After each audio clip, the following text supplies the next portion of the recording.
मेरे समाज पर अगर हमला होता है तो यकीनन मानिए कि हमारा मिजाज काफ़ी उत्तेजित होता है। हमारा संगठन आज से राज्यव्यापी आंदोलन शुरू कर दिया है। ये सरकार के लिए भी चुनौती है। आचार संहिता है, विधि व्यवस्था पर संधारित करने के लिए चप्पे चप्पे पर अधिकारी लगाए गए हैं और वहाँ घंटों उसकी पिटाई लाठी डंडा और ईंट से कुचलकर किया जाना, ये मानवता को शर्मसार कर दिया है। नमस्कार, आप देखना शुरू कर चुके हैं बिहार वाला और मैं हूं मिथुन कुमार। दोस्तों, अभी हम वैशाली के मझौली गांव में हैं और इस गांव का चर्चा आज पूरे देश क्या पूरे बिहार के साथ साथ पूरे दिल्ली तक गूंज रहा है, क्योंकि बिहार का सबसे चर्चित हत्याकांड जो पटना में कल हुआ है, पीटकर हर्षराज का लोगों ने पीट कर मार दिया है। उसी में पूरे देश के और पूरे बिहार के भूमिहार लोग और जो भी नेता लोग हैं, सब लोग उनके घर पे पहुंच रहे हैं, उनके पिताजी से मिलने आ रहे हैं।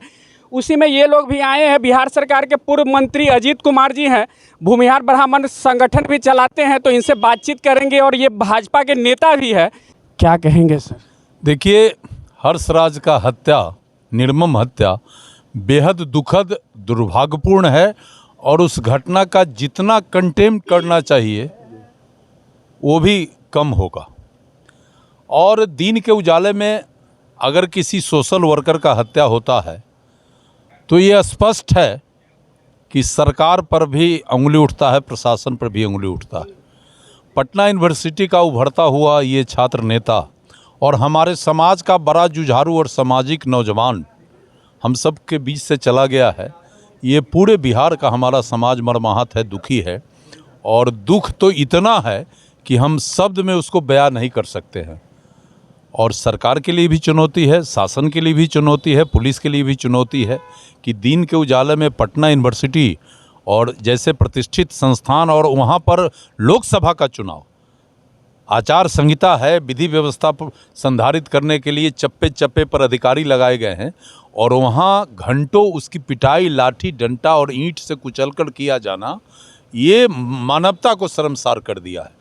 और ये घटना सरकार, मैं समझता हूँ कि हमारे सरकार के लिए भी, प्रशासन के लिए चुनौती है। हम आपके माध्यम से, आप तो सरकार में मंत्री भी रहे हुए हैं बिहार सरकार में। बिहार सरकार कह रही है कि सुशासन का राज है। पटना जैसे शहर में 10-15 मिनट तक इस ढंग का खेल चलता रहा, कैसे देखते हैं सुशासन की व्यवस्था?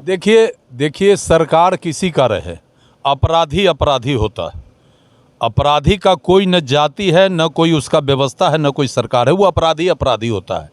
और पटना विश्वविद्यालय के छात्रावासों में मेरा मानना है, दावे के साथ हम कहते हैं कि अधिकतर वैसे लड़के रहते हैं जिनको पढ़ने लिखने से कम मतलब रहता है और कुछ ऐसे लोग भी रहते हैं जो बाहर में अपराध करते हैं और विश्वविद्यालय के छात्रावास में रह के विश्वविद्यालय का संरक्षण प्राप्त करते हैं। तो पटना विश्वविद्यालय का ये पुराना इतिहास रहा है और इस घटना को हम लोग चुनौती के रूप में लिए हैं। खासकर हम भूमिहार ब्राह्मण सामाजिक फ्रंट के प्रदेश के अध्यक्ष हैं। हम जात का मान सम्मान, प्रतिष्ठा और विरासत बचाने के लिए लड़ाई लड़ते हैं। हमारा मकसद है कि हमारा समाज का जो गौरवशाली इतिहास है वो फिर से लौटे और जिस तरह हम पहले समाज के दूसरे जाति वर्ग के लोगों को मदद करके उनका सम्मान, प्रतिष्ठा, उनका स्तर ऊँचा करते थे, आज भी हम उसी उद्देश्य पर काम कर रहे हैं। लेकिन मेरे समाज पर अगर हमला होता है तो यकीनन मानिए कि हमारा मिजाज काफ़ी उत्तेजित होता है ना। और बता देते हैं, और हम आपके माध्यम से, हम राज्य सरकार से भी, माननीय मुख्यमंत्री नीतीश कुमार जी से और अपने पार्टी के, भारतीय जनता पार्टी के प्रदेश और राष्ट्र के शीर्ष नेतृत्व से मांग करते हैं कि हर्षराज एनडीए का बड़ा समर्पित कार्यकर्ता था। उसने इस चीज़ को समस्तीपुर के चुनाव में दिखलाया है और उसका हत्या हुआ है। ये सरकार के लिए भी चुनौती है। यदि समय रहते सरकार दूध का दूध, पानी का पानी नहीं कराया, जो अपराधी मारा है दिन के उजाले में कुचलकर, उसको अगर हत्या के मामले में अगर उसको फांसी नहीं कराती है तो समाज में गलत संदेश जाएगा और इससे पार्टी को नुकसान होगा। हर्षराज जी के पिताजी से अभी आपने बात किया है, क्या लग रहा है इस हत्या के पीछे क्या रंजिश हो, क्या कारण हो सकता है? हर्षराज बेबाक विचार रखने वाला नौजवान था। वो न्याय के रास्ते तेजी से बढ़ रहा था और पटना यूनिवर्सिटी में अपना एक प्रतिष्ठा बना लिया था।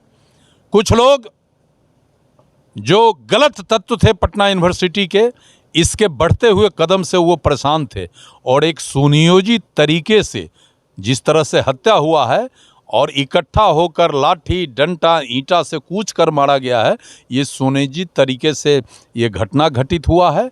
हम बधाई करना चाहते हैं, आभार व्यक्त करना चाहते हैं राज्यपाल महोदय से कि उन्होंने इसको संज्ञान में लिया है और हम लोगों को लगता है कि न्याय मिलेगा। वैसे हमारा संगठन आज से राज्यव्यापी आंदोलन शुरू कर दिया है। हर जिला मुख्यालय पर कैंडल मार्च, विरोध प्रदर्शन, धिक्कार मार्च हमारा से निकल रहा है और इस लड़ाई को अंजाम तक हम ले जाएंगे। जब तक अंजाम नहीं निकल के आएगा तब तक हमारी लड़ाई जारी रहेगी।